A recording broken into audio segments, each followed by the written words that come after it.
Hey, everybody. Happy Friday.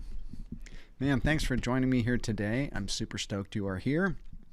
And the last few lives I've done recently, I've been able to say, because in my office, I face a window where I get natural light and stuff like that. And usually it's a beautiful, day outside. And today it is torrentially raining and thundering and lightning, and it's absolutely crazy. So if you hear some rumbling in the background today, that's what it is.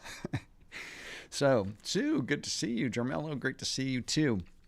Who else is here? Please introduce yourselves. Tell me where you're from, possibly how long you've been in the industry. I'd love to know that. And we're going to be talking about some really, really cool stuff today, and stuff that actually can move your career forward. And my audience, here on YouTube sometimes tends to be a little younger, at least the people who discover me for the first time. But who I really talk to mostly are mid-career creative professionals, established creative professionals. And this is going to be for you here today. It's how to take your business to the next level. And it's really interesting doing lives. I mean, there's always some sort of little snafu, right, that goes on. And even in the countdown screen, I hit something wrong on Ecamm Live, and like the background went wonky, and I was like, oh, what's going on? Johan, good to see you. Constant Covering, good to see you. From Maryland, from Seattle, 35 years in the business. Yes, Johan, this is going to be for you. Laura, Columbia, awesome. Laura, you just recently connected with me on LinkedIn. I know that because I can recognize your avatar. Good to see you. Thanks for joining. And Maria Nichols from California, awesome, longtime follower. Aprix, Sheila D, awesome, New York in the house. I am an old Brooklyn guy, as you guys may know, and am a hop, skip, and a jump from New York City. So great to see you guys. So let's get some little housekeeping out of the way as usual. First of all, if you are not subscribed to my newsletter, and get on my email list, go to philipvandusen.com/muse and get on my email list. My newsletter has not been coming out very regularly recently, and there's a good reason for that. And I will go into that a little bit later in the episode. But if you hop on my list, then you're going to be in the know about everything I'm doing. So you might want to check that out. And as we go through this presentation today, if you have a question, please type question in all caps before your question, because that way, as chat runs through, Peter Lewis, QuirkWorks, just did that for me. Thank you very much.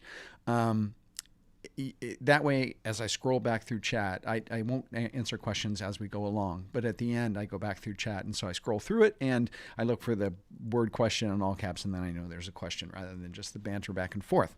So anyway, there's that. All right, now a couple other things. If you're not a member of my Facebook group, I have a private Facebook group. It's called Brand Design Masters.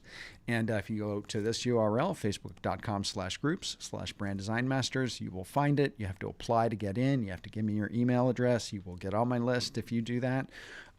Answer a couple questions and you'll be in. It's a really cool, vibrant group of creative professionals. And there are junior people in there. There's super senior people in there, agency people with decades of experience. So it's a really cool and vibrant group. And I encourage you to go check it out if you are not a member of that group yet. And there's some really cool posts, actually, that came in today in particular. I was really kind of stoked about that. I didn't have time to really engage with it yet, but I will. I will be back. And then also, if you haven't heard my podcast, one of the things about my podcast recently is that I've had a whole lot of content stuff going on, and I have a new project in works that's taking a tremendous amount of time, and I haven't been able to spend a lot of time on my podcast.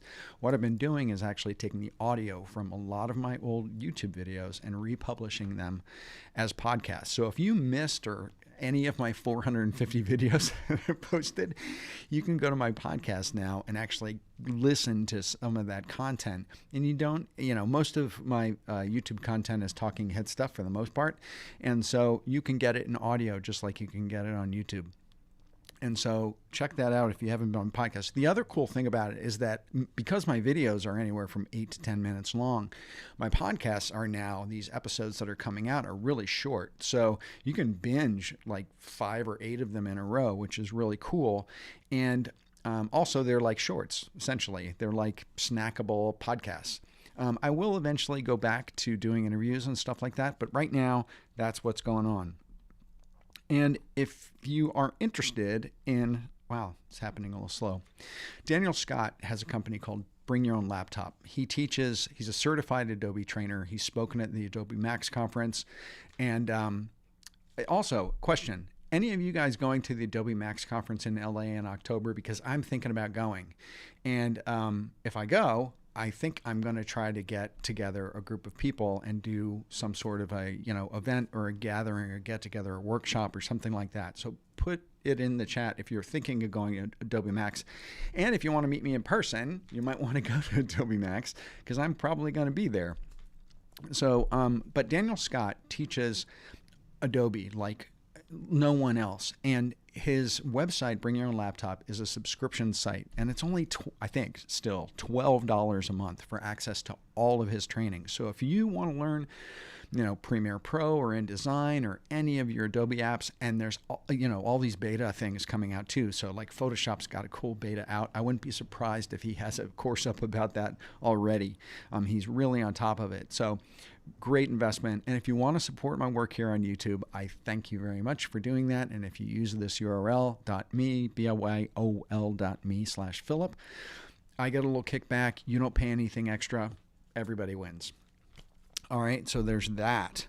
And, okay, so you guys ready to jump into it? I'm not going to take a tremendous amount of time doing all this stuff here today. I got to fuel up, though. All right. Is audio coming through good? Video coming through good? All in sync? Someone give me a little comment to let me know what is happening there. Because, technical things. The other thing, I have a question for you. Are any of you guys watching live streaming on LinkedIn? And the reason I'm asking is because Ecamm Live gives you the capability to stream to multiple platforms at the same time. I have never done that because, number one, I am dedicated to you guys, to my YouTube audience. Number two, it adds a level of technical complexity, which isn't, all I have to do is press a button, but then there are chats going on in LinkedIn. I've had some friends who have been doing it, and there have been audio problems on LinkedIn. Do you guys ever watch on LinkedIn? Do you watch live streams on multiple platforms? I'd love to know that. And if you do, where are they? Do you watch, you can do live streaming on Facebook. I'd love to know what your live streaming habits are, because I want to show up where you want me to show up, right? Okay, so let's do it. No, so SD, welcome SD, says no. I don't. Thank you, Sheila, for saying all good about the audio and everything. All good, all good, all good. Excellent. Johan, no. Johan doesn't. Okay, that's cool. Keep those answers coming in, because I look through chat after I'm done with my lives too, just to see what everybody's been talking about while I've been going on. Anyway, so let's do this. Number one, we have profile cam, right? That's one thing I love about Ecamm Live. It's like a little studio, right? Oh, here's the other thing I meant to talk about. As soon as I turned on the camera, number one, you may notice that something has changed about me. Yes, my mustache is gone. And the reason for that is I'm always very hesitant to do it because it is part of my brand, I hate to say, but it's also part and goes hand in hand with my marriage. And my wife just had a birthday last week, and she hates my mustache. Always has. And so I thought I'd give her a birthday present and shave it off. I don't know how long it will be gone, but it will be gone for a while because my wife likes it. And as they say, happy wife is a happy life. Very misogynistic saying, but happens to be true. Anyway, so that's a little bit of difference here that you might see. What do you think? What do you think of the mustacheless Philip, right? Were you confused? Like, am I on the wrong channel? Love to know that too. You look fresh. Yes, thank you. Looking good. Anya says, cool. Sue says, love a new look. All right. Okay. All right. So no one's going to be confused. All right. So let's talk about something really cool. We're going to talk about strategic partnerships. And in particular, this is how you can scale your freelance business in a way that's not painful, in a way that's not bringing on full-time employees. It's not doing brick and mortar. It's a low risk with a whole lot of upside. And it's called strategic partnerships. And as you know, if you are a freelancer or an independent person, you are part of the new consulting economy, right? The move towards individual consulting work, freelance work, independent employment has been skyrocketing in the last few years. COVID put this consulting economy on steroids, right? Because then everyone for 2 years was working virtually. And also there were a tremendous amount of layoffs and restructurings and stuff like that. So people found themselves freelancing or consulting who never had before. And so, there's data behind this too. So in 2020, Upwork did a survey and found that 59 million Americans in the United States, 36% of the American workforce, are independent contractors or freelancers. That is pretty astounding. And so that makes this topic even more important and more kind of pivotal, because there's so much opportunity in this for you guys, right? So here's the executive summary. The executive summary is, it doesn't have to be just you. Now, jump in the chat and let me know. Do you work for yourself? Are you a freelancer, or do you work just right agency, in-house, or freelancer? Even if you consider your agency an agency. So it's agency like someone else's agency, or you work in-house at a company or corporation, or you are independent freelance. Drop that in the chat. I'd love to see, because I'd love to see, number one, if the viewers in this live are actually representative of that kind of that demographic within. Cool. Let's see this. Freelance, in-house, freelance. Excellent. Okay.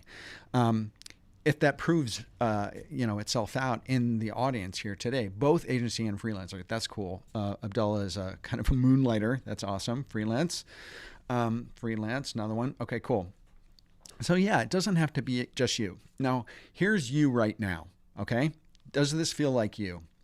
Your connections are either coworkers at the agency or in-house place that you work, or you have a bunch of LinkedIn connections or people that you are friends locally in real life.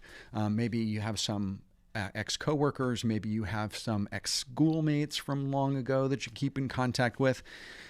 But essentially that network is not feeding you work. That is not actively working to get you work.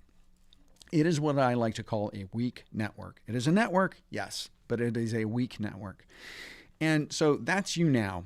You in the future is having a meaningful network, having more opportunities, bigger and better clients, bigger projects, more money, right? I was really hesitant to put making more money in the title of this live, because YouTube, like Google, sees everything, right? And they might downgrade this in search if, it sounds like it's a get-rich-quick money scheme. But to a certain extent, in this case, it's not a scheme, but it is a way to make more money.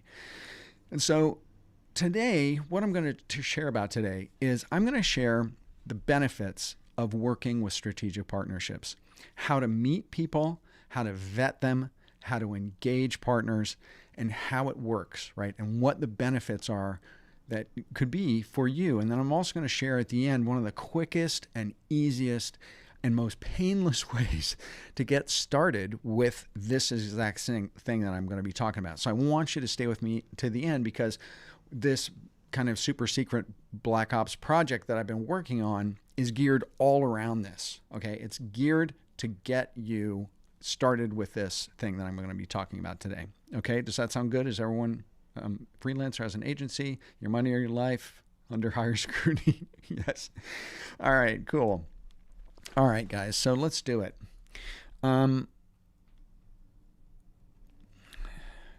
So how can partnerships help you?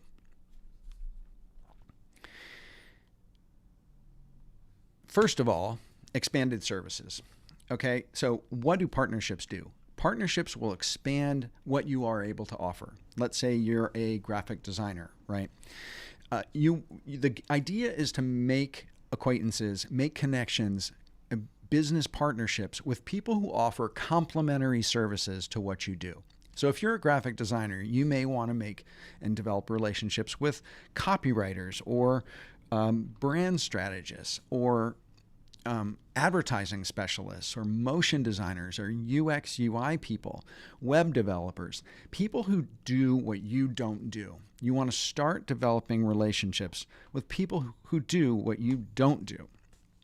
The goal is to provide a broader suite of branding services, right? Now, here's a question I get asked all the time. People are always asking me, how do I get big clients? Because my portfolio is full of like huge clients because I work for huge companies and huge agencies, so I had huge clients. And then the last 8 years, I have small to medium-sized clients because that was a planful thing for me. But a lot of freelancers want to get bigger and bigger clients, and this is how you do it. Unless you have direct connections or a killer new business funnel where you can upscale what you're doing and upscale your connections and find entree into larger client corporations, this is one of the best ways that you can do that. This is the answer to that question of how you get big clients. What we're talking about is essentially building a virtual agency. It doesn't have to be this way on every project. That's the other thing. It doesn't have to be this way every project that you do. It could be just on certain projects or when you feel like it or when you have a dip in new business coming in. You can leverage these sorts of partnerships. And the other thing I wanted to tell you guys, and this is really important and it connects right back to the topic of, the consulting economy and the growth of the consulting economy. As you know, I used to work at big global agencies, right? I had clients like GE and Coca-Cola and Disney and PetSmart and Safeway and, big clients. And when I was in these global agencies, before I left the global agency world, we started to see one of our cornerstone clients was P&G. We started to see P&G, one of the largest CPG corporations, CPG, consumer packaged goods, CPG corporations in the United States, global corporations, start to use independent virtual agencies and consultancies, small groups of 3 to 5 people who were senior people, had experience, and they would give them projects that they were normally giving to big agencies. Why did they do that? They did it because these smaller consultancies can work faster, they're less of a pain in the butt, they can turn around really quality level work because of the same level people who are working at the big agencies. And they can also, it's generally cheaper and it happens faster. And so there's a lot of things in it for these big corporations to work with agencies like this. And then here's the other thing, and this is another real life story. When I left the big global agency world and went back to the in-house world, and I was the vice president of global snacks for PepsiCo, I was overseeing all of the global snacks, Lay's potato chips, Fritos, Cheetos, Doritos, designed for all of those, major foods. And while I was at PepsiCo, I managed external agencies. And I was starting to give projects to like a little firm with 5 people in Vermont. I gave a global Cheetos project to. And because I knew that I could have given it to some other big giant global agency, but I knew that number one, the people who worked at that little place were great. They were very senior people.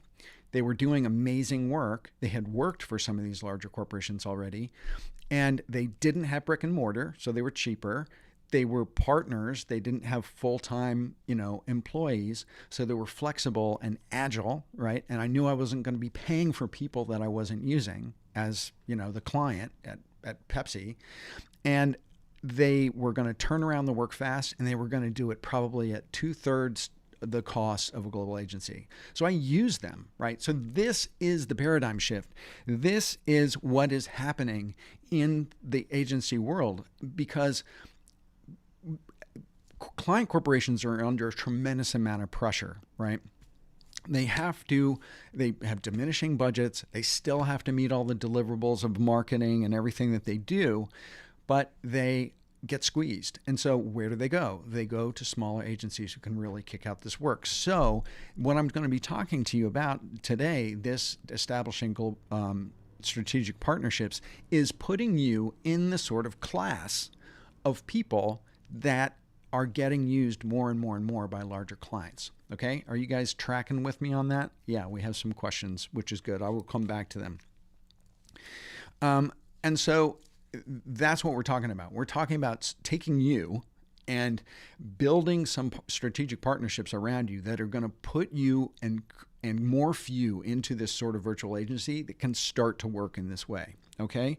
Does that make sense? All right. What are some of the other things that it can do for you? The biggest thing is it can increase your capacity. So it enables you to work with larger and more complex projects because your bandwidth is not just you anymore. It also enables you, like I said, to work with larger clients who are now open to working with people like this. But, and if larger clients are what you want, you may be very happy with the size and scale, small to medium-sized businesses, startups, entrepreneurs that you work with right now, and that's totally cool, right? This is not only about working with really giant clients.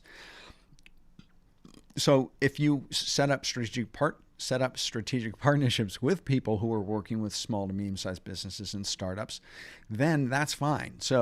But it really increases your capacity.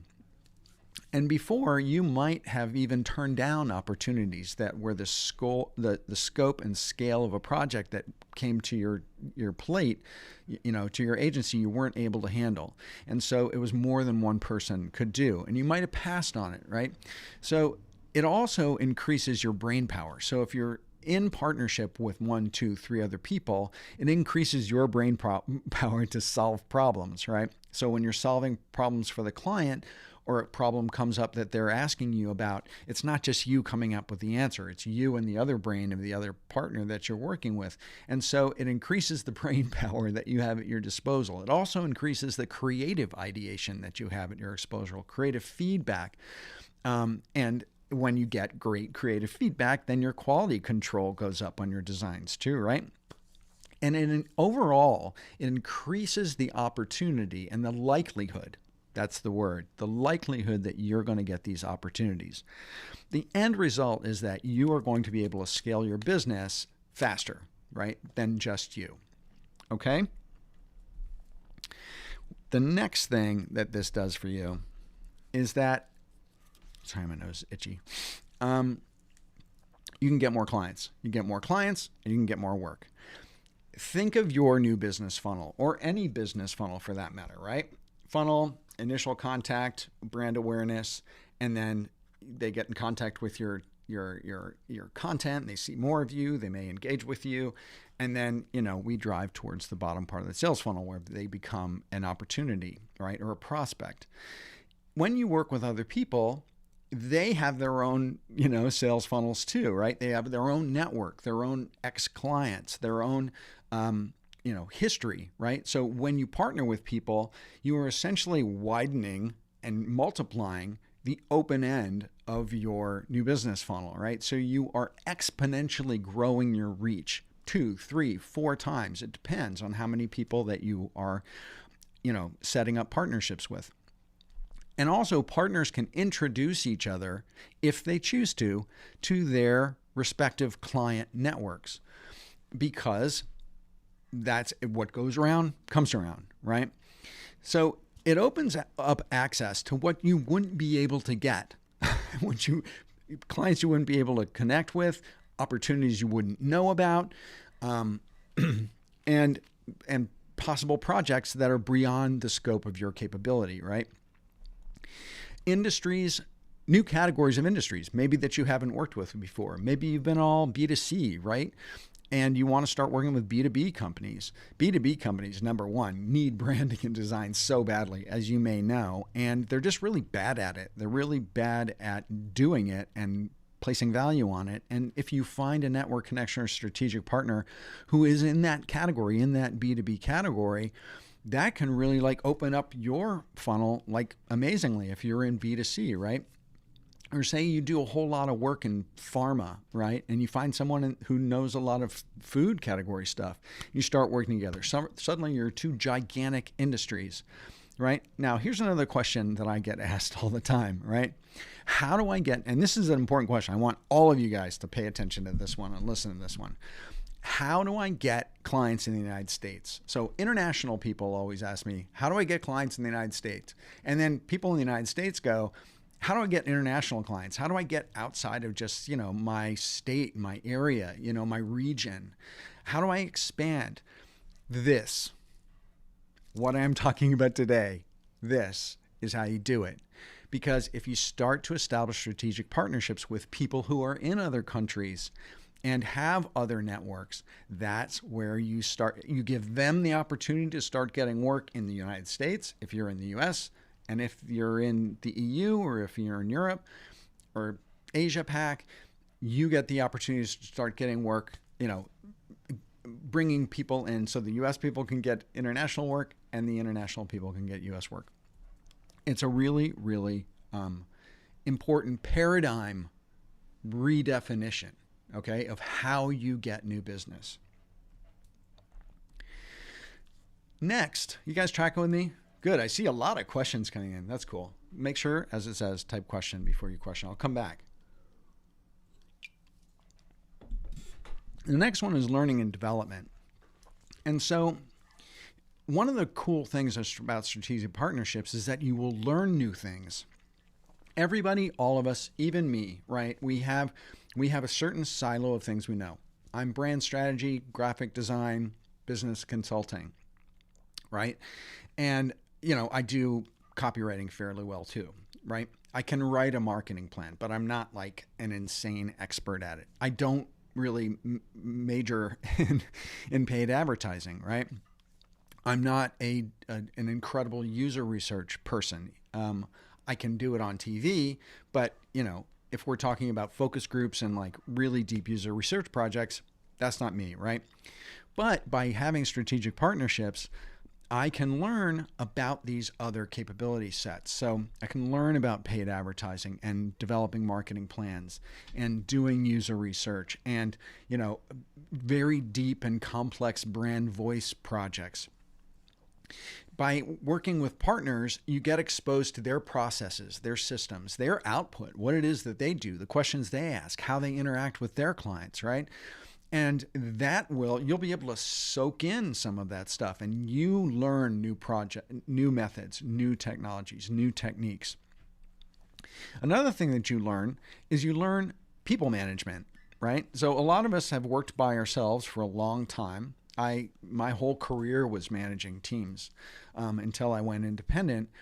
And so I had a tremendous experience with, managing projects and teams and stuff. But a lot of people have been working independently for a long time and may not have been driving projects forward with multiple people involved in it. Maybe you and a client, or you and multiple stakeholders in the client organization, but maybe not on your side that there's multiple people. So it gives you an opportunity to practice and learn project management and also people management by doing strategic partnerships.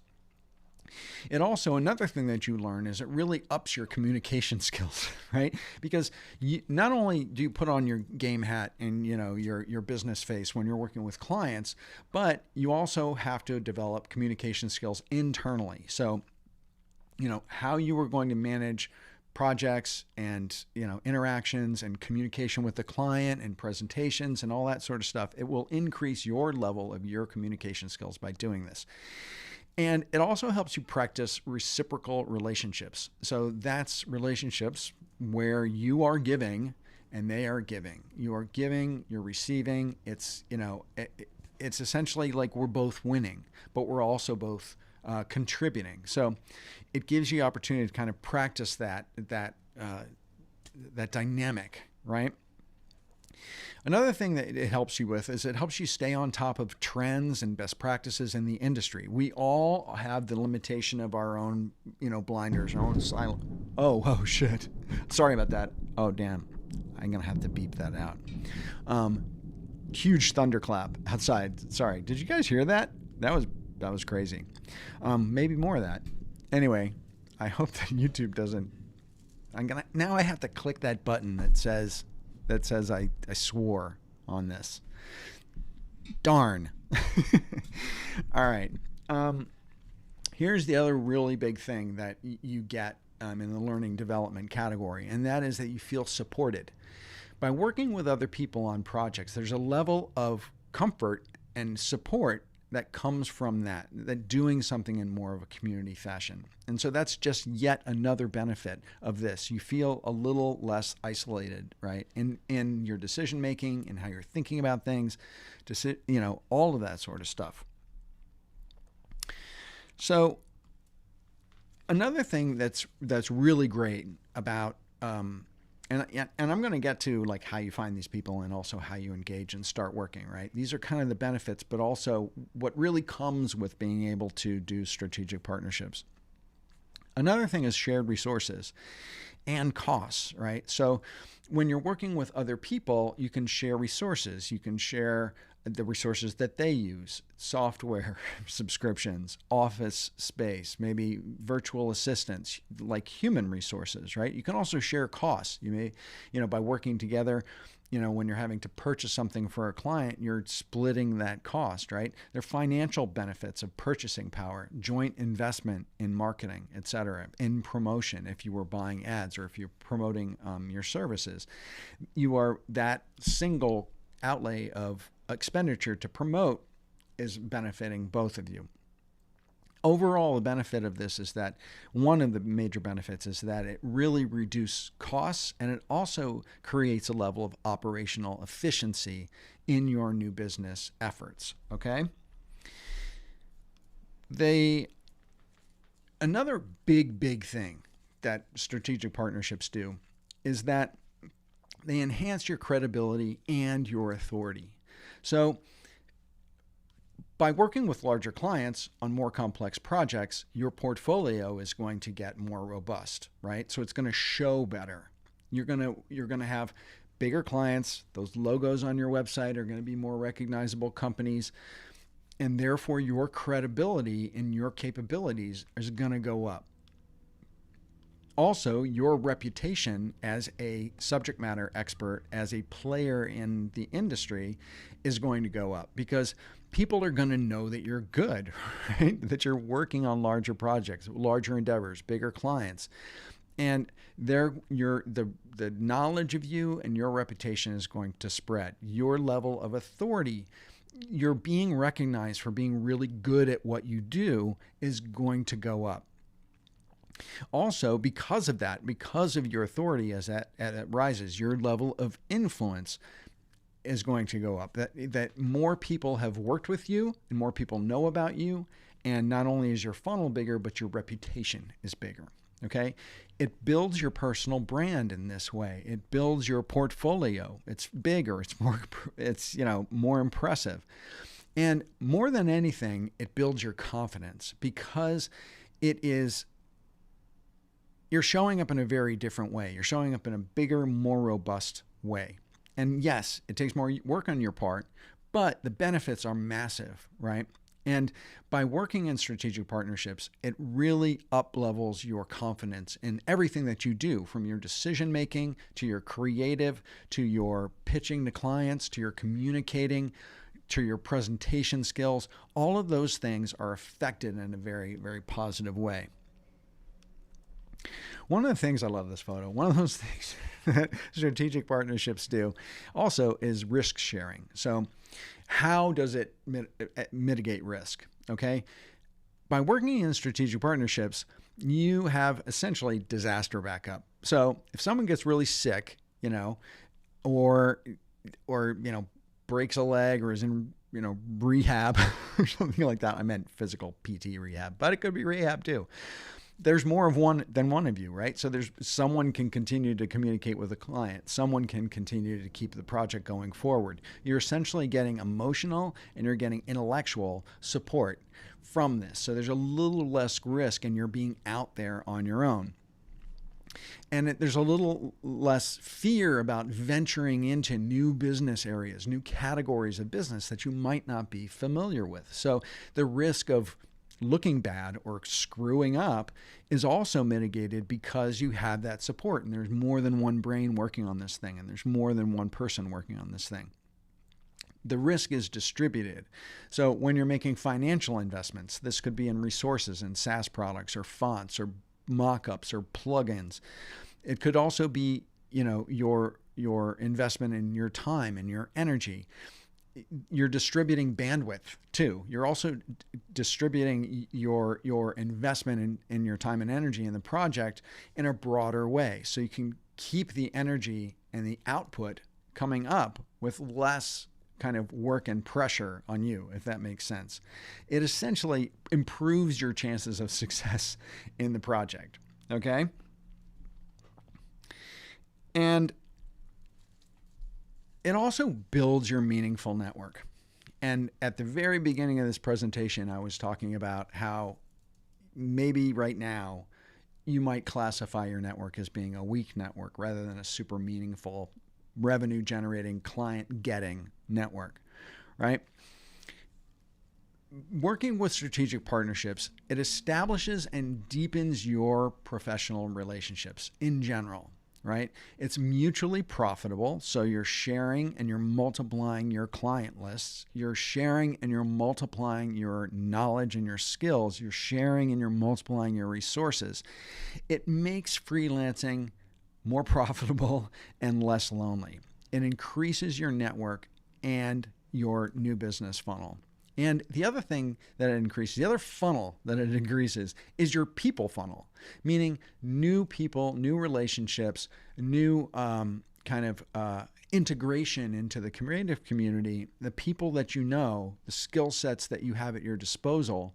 It increases that too. So there's all sorts of benefits of doing this. And the other thing I wanted to say is that it also is more fun. It kind of makes working on projects more fun because there's a level of community to it. And there's a level of karma to it too, right? By sharing the wealth, sharing your client list, sharing a project, sharing the bottom line, the revenue that comes in, it is kind of like what goes around comes around, right? You can have a richer, more fulfilling professional career. It's more fun. There's really good karma in that exchange of ideas and exchange of clients and exchange of capabilities for a mutual benefit. You're helping others succeed. And if you kind of follow me at all, you've heard me repeat ad nauseum Zig Ziglar's quote that says, "You can get everything out of life by helping other people get what they want out of life." You can get everything you want out of life by helping other people get what they want out of life. And that is so true about this paradigm of strategic partnerships. It is great karma. You are helping other people succeed. You're helping your clients succeed, and you're helping your partners succeed, and they're helping you succeed. It's just great. It's great karma. Okay, so let's get into the nitty gritty. So how do you find partners? Okay, you guys tracking? Yes. How do you strike up the partner conversation? Sue was asking. And I said I didn't answer questions during the thing, but that's important and that's where we're going. How do you find partners? The goal is to find partners with complementary skills. Like I said at the beginning, you're a graphic designer, you find copywriters, motion designers, user research people, web developers, UX, UI people, photographers. The list goes on and on and on through the capability set of creative professionals, right? Now, here's the thing. In my experience, 80% of people, and let me know in the chat, there's quite a few of you here, right, listening.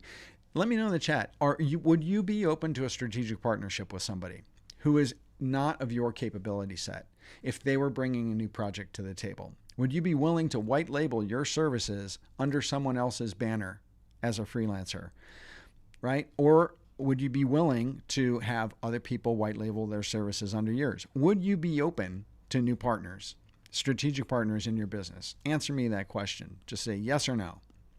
I want to see. Because in my experience, through my Facebook group, through all of my freelance agency consulting years, I went about this sort of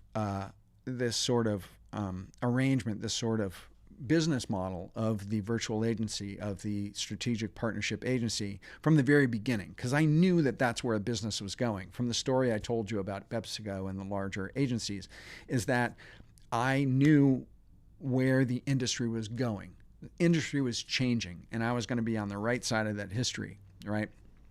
And so, in my experience, 80% of new people are open to these sorts of relationships, right? So where do you find people?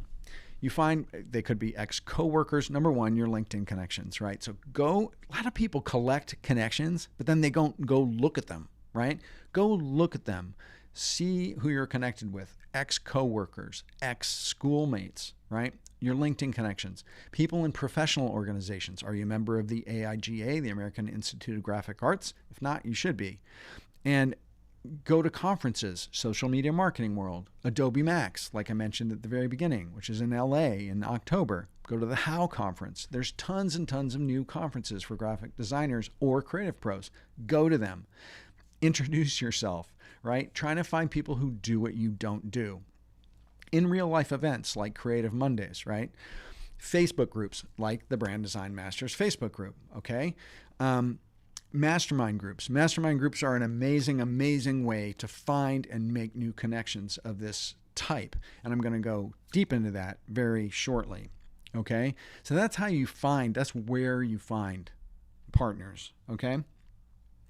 So how do you vet them? How do you start engaging with them? To answer Sue's question, look, I'm going to scroll. Yeah, absolutely. Yes, yes, yes, yes. People are open. People are open to doing it. Number one, first thing you want to ask is what skills do they have, right? You engage them. Okay, so you're on email. You do a Zoom where you're just introducing yourselves to each other. Let's get on Zoom, and I'd love to hear about what you do and share what I do. See if there's any synergies there, right? Stupid word, but it's true. Or you're at a conference and you're standing next to someone. You just strike up the conversation, right? The cool thing about this, it's not a pitch to someone to get them to use you, right? What it is you're establishing a relationship with someone to work with so you can both go off and do something together, right? So the dynamic in that conversation is much more relaxed because you're really honestly just trying to find out what people do. So what skills do they have? What industries do they work in? What favorite projects have they done? You want to get to know them personally, professionally.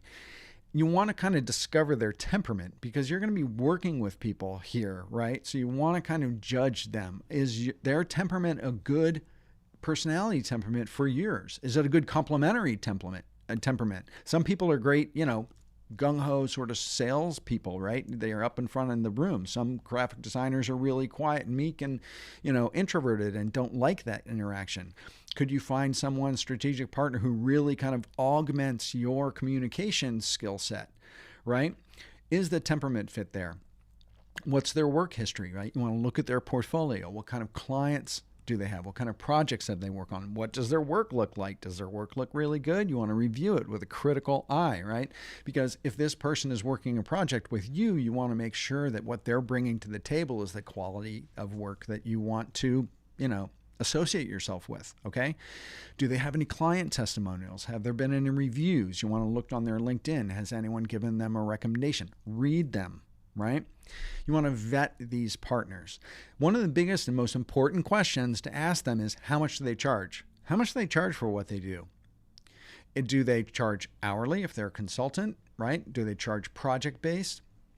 And this is a very important question, and I'll tell you why. It's a really important question because you got to mark it up, right? When you work in partnerships, you don't just go, okay, what do you charge? Okay, we'll take that amount. What do I charge? We'll take that amount. We'll add those two amounts together. And that's what we'll propose to the client. Yes, you can do it that way, but you can also mark their services up, right? So you can say, hey, you charge $1,000 for a motion design thing. I'm going to add 25% to that. And then because I own the client relationship, and I'm going to have to do some communication with that person to kind of integrate the work and also to lead that part of the project.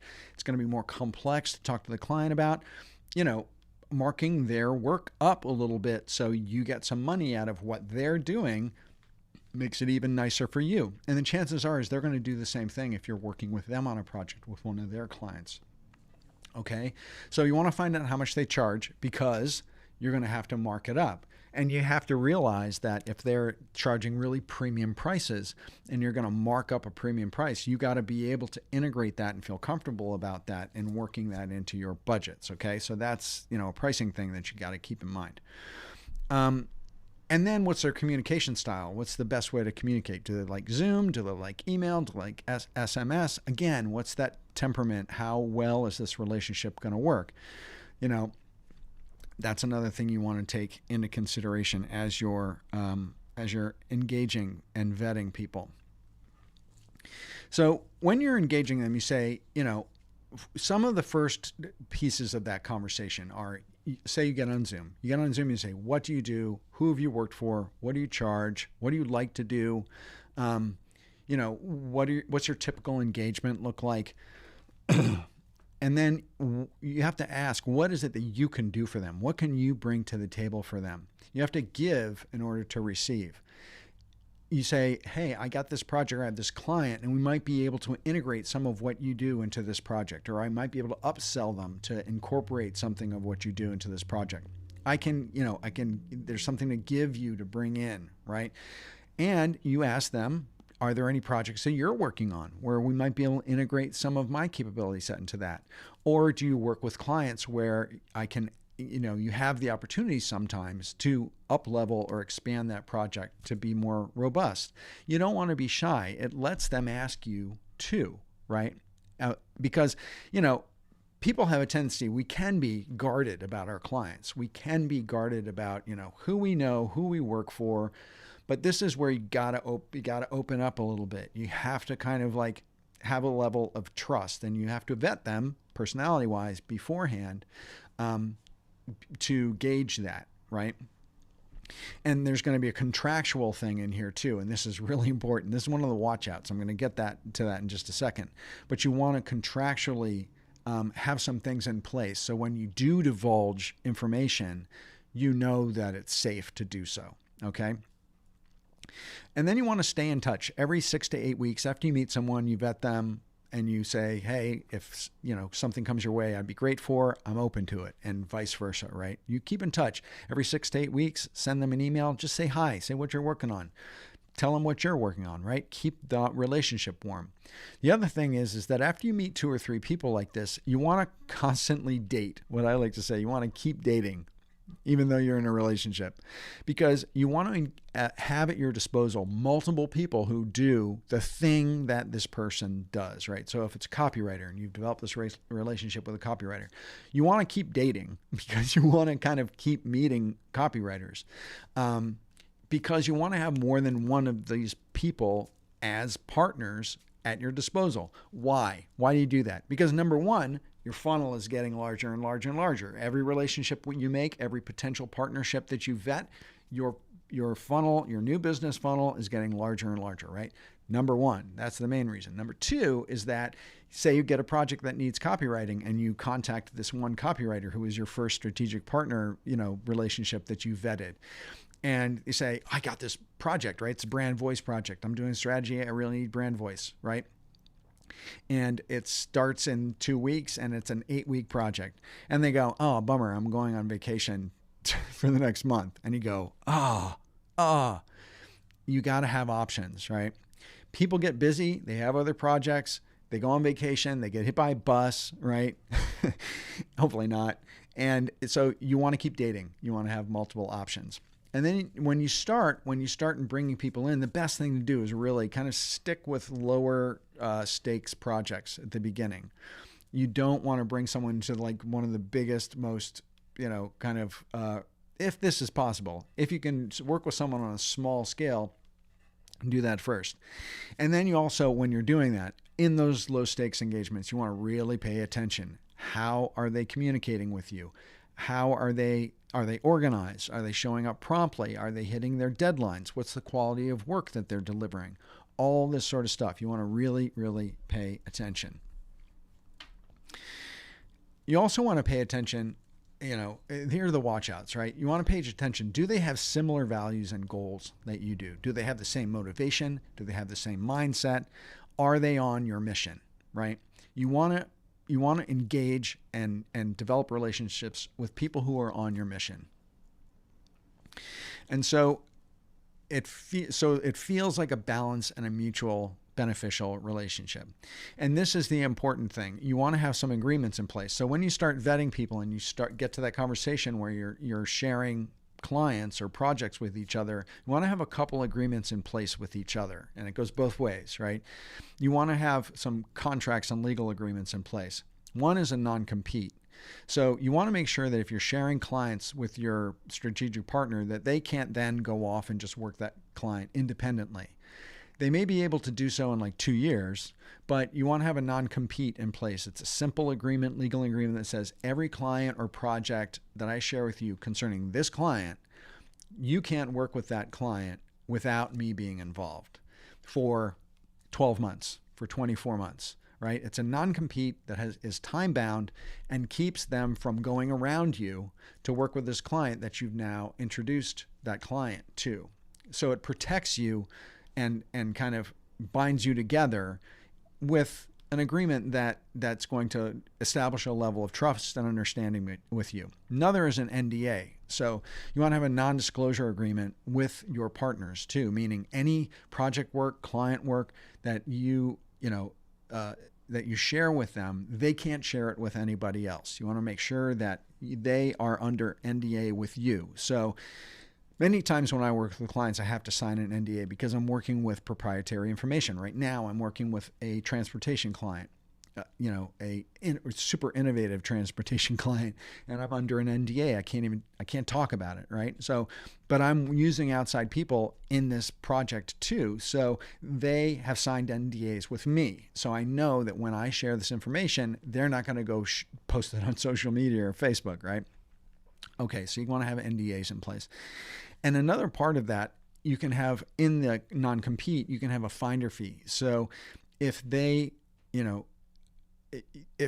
find you find a project with a client that you have, but that client only wants the copywriting, you can establish a relationship. So you can actually bring that person in, they'll work the project, but that you get a percentage, right? So you get a finder fee. That also can be time bound. And it's a way of sharing clients and sharing work, and you're financially benefiting from it, right? So there's mutual benefit in everything, but it kind of takes you out of the process, right? So there's a few financial agreements that you should get in place to make sure that you don't end up butting heads or stealing clients from each other or any kind of bad blood.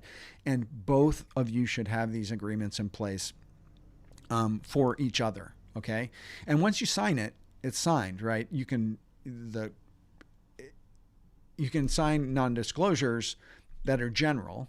You can also do non-competes that are general, meaning not around a specific client. So it can just be a standing non-compete. So any client that you bring with them, there's a period of time from the time they hear about that client to 12 months, 24 months that they can't work independently with that client, okay? All right, now, top line. The very top line of this whole thing is that there are massive benefits from having strategic partnerships.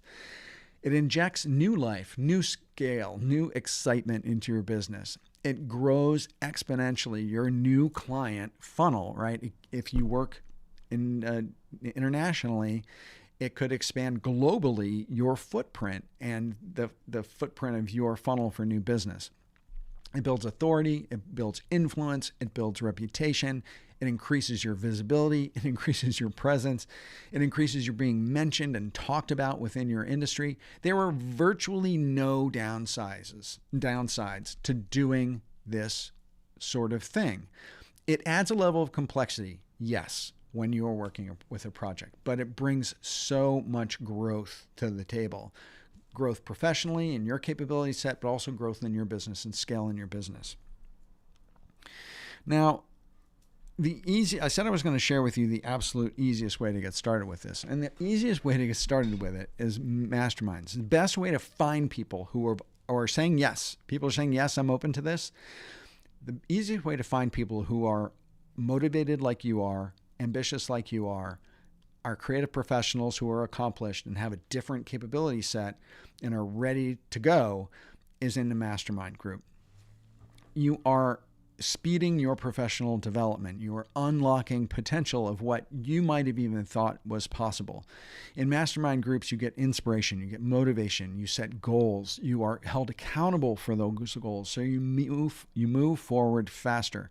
It's an amazing freelance loneliness solution too, because you're instantiating yourself into a community, and you're meeting different subject matter experts than yourself. And here's the most important thing. It builds a level of confidence in you, in your decision making around everything that you do in your business, from your design work to your processes to how you're going about your business. You can get inspired by other people. There's this great analogy, and it has a lot to do with why I named my community what it is. The name of my community is Bonfire, and I'm going to talk about it really quickly. There's a story in Eckhart Tolle's book, Power of Now, and he talks about how when one log is on fire and another log comes next to it, the other log can't help but catch fire. And when those two logs separate, both of them are burning more brightly than they were in the first place. And so that's how masterminds work. They're like mindset mirroring accelerators, okay? Now, I've run masterminds. I ran a mastermind called the Brand Design Masters Guild. I ran 4 instances of them. There were 9 people in it, plus me, and we met over a 12-week period of time. It was a time-bound mastermind.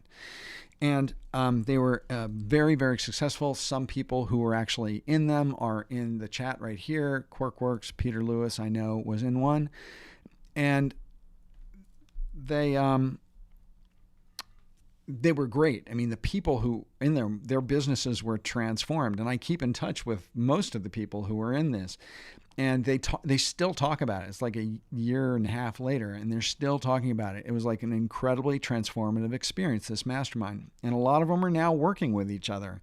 And so I wanted to take this experience of the Brand Design Masters Guild, and I want to expand it. I wanted to expand it into something that didn't end, number one, and still gave you the same kind of experience of this mastermind, and really transformed people's confidence in their lives and their businesses.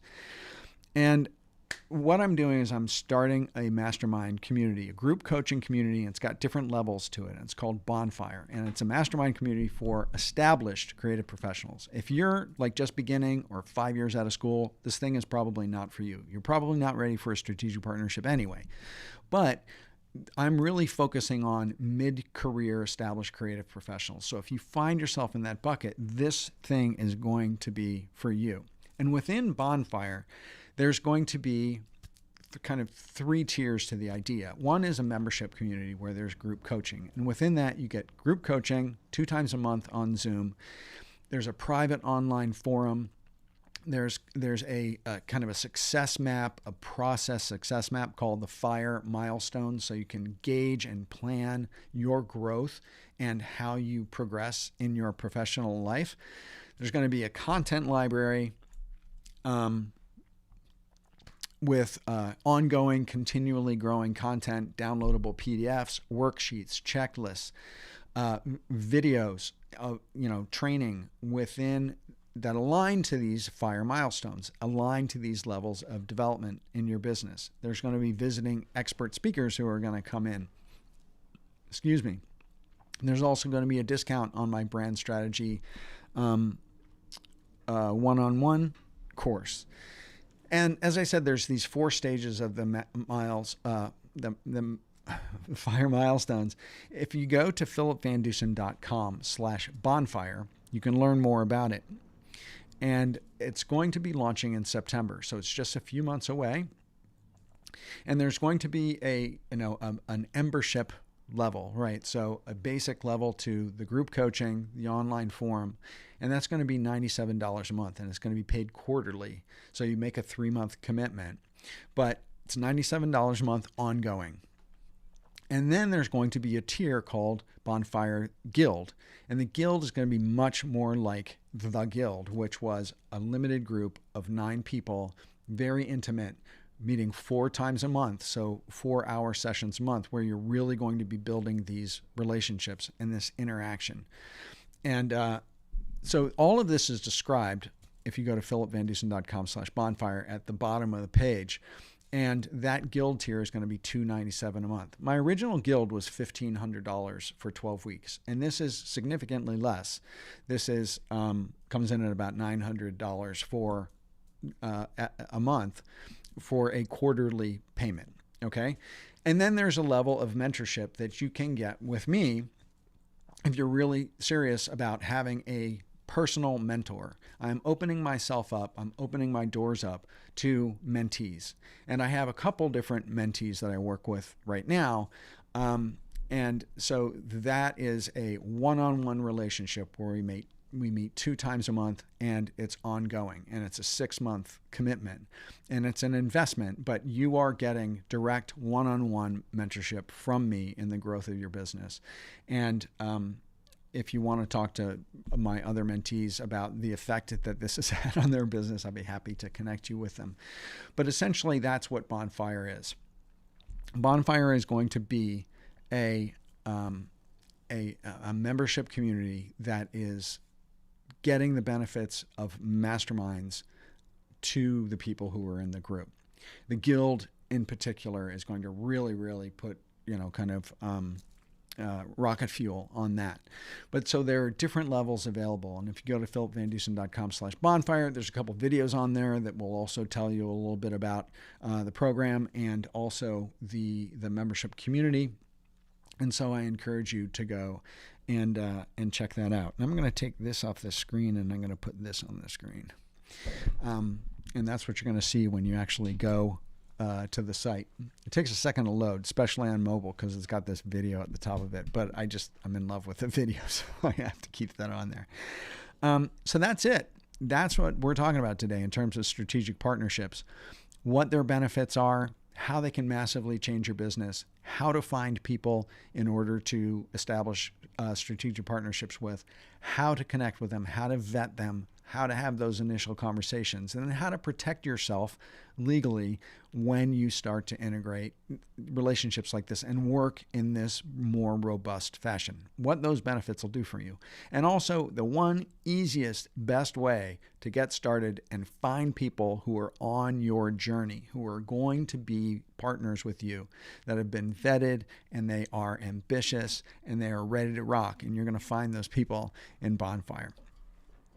So, Mark K says, absolutely. Yes, absolutely. All right. So I'm going to scroll back through chat a little bit and just look for the word questions, because that's what I do that for. Aprick says, how was your day? My day was great. It's not lightning outside anymore, which is cool. The rain has stopped, which is awesome. And whenever I go live, I have a great time. I love going live. It's just so energizing, and I love sharing what I know with you guys. I'm just so passionate about it. I know you know that. I mean, why would I publish 450 videos on YouTube teaching everything I know if I wasn't super passionate about it and helping people have better businesses and better careers? And that's my mission, right? This is my mission. And that's why I'm building Bonfires, because I want people to succeed. I use partnerships to help people succeed and to make more money. And I even white label my services under some other people's specialist banners periodically to, grow their capability set and their businesses. So I'm super passionate about it. Anyway, so that's kind of going into more depth about how my day was. I love doing this. I love doing this. All right, scroll, trying to find. Okay, question. Maria asks. Let's see where this pops in. For this virtual agency scenario, how is the billing typically done? Would I recommend a copywriter or subcontract them under my agreement?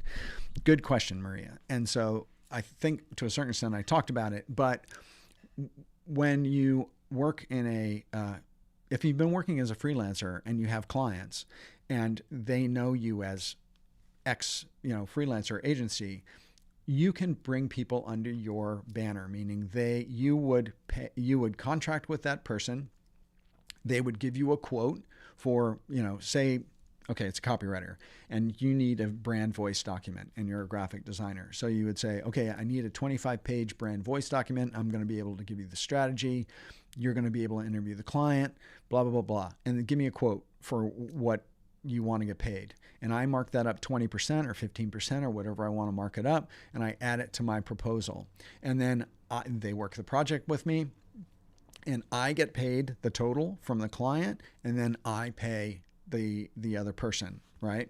And in some cases, everyone wants a deposit. So I take a 50% deposit on projects that I work before I start anything, right? So if I'll take, part of that deposit, and if they need 50% deposit on theirs, I pay them their 50% there before we even start the project.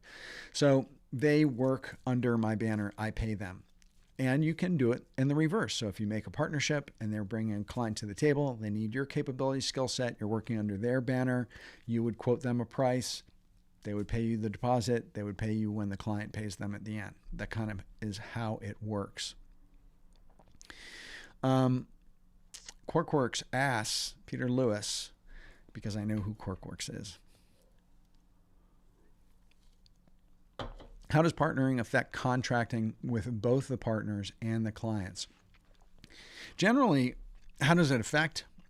That's kind of what the whole presentation was about. But affect contracting with both partners. Oh, I see. Yes. If I have a client and I write a proposal for them, which includes copywriting for the brand voice, right? It has a phase that's the brand voice. And I give my client the proposal. They sign the contract for the proposal. It's a contract with me. And then if my subcontractor has me sign a proposal with them, that's fine too, because essentially I'm their client. Okay? So I have never actually signed a contract for a subcontractor because I know them, have relationships with them, and we have a mutual trust. So I've never had to actually sign paperwork to do that. But you can, okay? So that's how it would work. You contract with the client for the project, and then the people who are working with you, your partners, operate under your banner, so to speak. And you can do that in the opposite too. So you would quote them. If you feel higher comfort level by having them sign a proposal and an agreement and a contract with you that they're going to pay you what you're saying, then you can do that. You definitely want to have in place that non-compete, the NDA, so you're covered with each other. And Sue asks, how do you strike up that partnership conversation? And I talked about that too as we were going through it. And the first thing to do after you find the person that you're thinking about asking, you get on Zoom. You get on Zoom, get on the phone, or if they're in your region, you meet in real life and you say, hey, I'm thinking about expanding my offering. I frequently get clients who need what you do. And up until now, I've had to kind of just take my portion. But what I really want to do is expand the range of things that I can offer. Would you be open to working under my banner if I can bring you work? And here's the thing. I guarantee you they say yes. I don't think I've ever had someone turn down work that I bring them. Like everyone wants more work. Everyone wants more money. They want more projects. They want more clients, right? So usually when you ask people, if I get a project that would be good for you, and I can pay you what your rate is, would you want to work under my banner? I've very rarely I don't think I've ever had anyone say, no, I don't. I only work under my agency banner, right? So you just strike it up and you start asking those questions. You start finding out who they are, testing their temperament, talking about their projects, their works, their clients, after you sign an NDA with each other. And then you start a relationship and you just open it up to like, if this happens, then we can engage. And that's how you do it. All right, scrolling on. Okay, this is an off-topic question, but that's okay because we're towards the end. Johan asks, I know this is off-topic, but if anyone has any other questions, drop them in quickly because otherwise this is going to be it. Okay, off-topic, but I'm beginning to lose business to AI. Johan, what do you do? If you're still here, what do you do? What is your capability? Are you a copywriter? And if you are, yeah, chances are you could be. Any thoughts on this, or is this a topic for a later seminar? I can talk about it a little bit. Yes, AI is like coming on like a freight train, right? And every time you turn around, something new is on the horizon. And, to be honest, I've been using ChatGPT. I decided to start paying for it so I can use ChatGPT 4. And I use it for a range of things. I use it to flush out ideas that I have. One of the things I use it for is I use it to give me alternate titles for YouTube videos. So if I have a YouTube video that I'm going to title a certain way, I check it in TubeBuddy and see how it fares. And then I'll ask ChatGPT to give me 10 variations of it. And then I go and I test those on TubeBuddy too to see which has the highest rating. And sometimes ChatGPT comes up with a better YouTube title than I did. And so, you can use it to flesh out ideas. You can use it to write, emails, write scripts. Yeah, you're a media producer, graphic designer, media producer. Yeah, I'd like to know more about your problem, Johan. You should go to my website and in the contact form, flush that question out for me a little bit, because that might be a great topic for a YouTube video, actually. Because I'd like to know how, in particular, you are losing business to AI.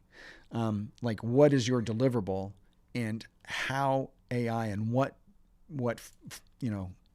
AI bots or services are eating into your business. I'd like to know that, and with more specificity. And if you can type that really fast in the chat as we go, that's fine. But there are certain creative professions that are going to start losing business to AI. And the question really becomes, what are the AI tools out there that you can use to accentuate or to make what you do even better, right? I know copywriters who are now using ChatGPT in some regard, or Jasper, or, there's other writing platforms to make their writing better or to increase the amount that they can produce. There are ways that you can start to incorporate these tools. I did a video on, is AI going to destroy the graphic design industry? And if you haven't watched it, I encourage you to go back and watch it. It was just in the last few months, so it should be towards the top of my list on my YouTube channel. But we're in the freak out phase of AI right now. And just like when computers and desktop publishing became a thing in the early 90s, there was a massive 2-3 year period of freak out there where everyone thought the graphic design industry was dead because, everyone could lay out a flyer by themselves. And, then the printers thought that printing was dead because everything was going to be digital. And there's always freak out phases when new technology comes. And it is a fairly disruptive piece of technology. But graphic designers and that industry didn't go away. In fact, I think that it exploded in a positive way. The creative professions exploded way beyond what, and as computers brought new technologies, motion design, audio editing, video editing, yeah, it's just like the list is endless. I know I'm kind of stumbling over my words here, but it brought so much to the table in terms of new capabilities that people could make use of. So if you have a particular deliverable, look, I'm not going to sugarcoat it. If you've been a fantasy illustrator, then yeah, this is going to cause serious problems for you, because Midjourney and all those sorts of AI, bots are really pretty amazing. And it's unfortunate, but there may be ways for you to take that capability or take that technology and take your work or your interest to another place to leverage it for your business. I hope that helps at all, Johan, but I would definitely go back and check that video out. Awesome. This has been great, you guys. As always, I talk much longer than I expect to. And I hope that you guys enjoyed this information about strategic partnerships and what they can do for your business. And if you are at all interested in developing and meeting people and really getting started with this in the easiest way possible, you can meet a ton of people in a very quick period of time at the beginning of September if you become part of Bonfire, because Bonfire is going to be full of people who are just trying to do exactly that. And it's going to be a closed community. So it's going to be a good way, rather than going through 500 LinkedIn connections and throwing a dart at a dartboard. So you guys, this has been awesome. Thank you so much for your time. I really appreciate your hanging out with me here today and learning about strategic partnerships. And I'm going to take this off the screen really quickly. And if you're not connected with me on social media, I encourage you to subscribe to my newsletter, find me on LinkedIn, connect with me on LinkedIn if you're not. It always blows my mind how many people I'm not connected with on LinkedIn who show up at my lives and stuff. Go connect with me on LinkedIn, right? And in the invitation, say, hey, I just saw your YouTube live, and then I'll make sure to accept it. And so it's just been awesome. And is this stopping? How many of these things are going to go? I forget. Yeah, there we go. Okay, dudes. So this is my funky outro music and my applause for a show well done, and a nod of the head to you guys for hanging out with me, asking really amazing questions, and being curious and growth oriented and wanting to learn and develop in your businesses by hanging out with me here today. And I hope the information that I've been able to share with you can transform your business. And like I said, philipvandusen.com/bonfire. In just a few months in September, there is going to be an amazing fire going on where if other logs are going to be on fire, and if you need a little fire in your personal log and you come into that, you are going to catch fire like nobody's business. So it's been really, really awesome hanging out with you guys. And I hope you have a great, great weekend. And I will see you on the flip side. Take care.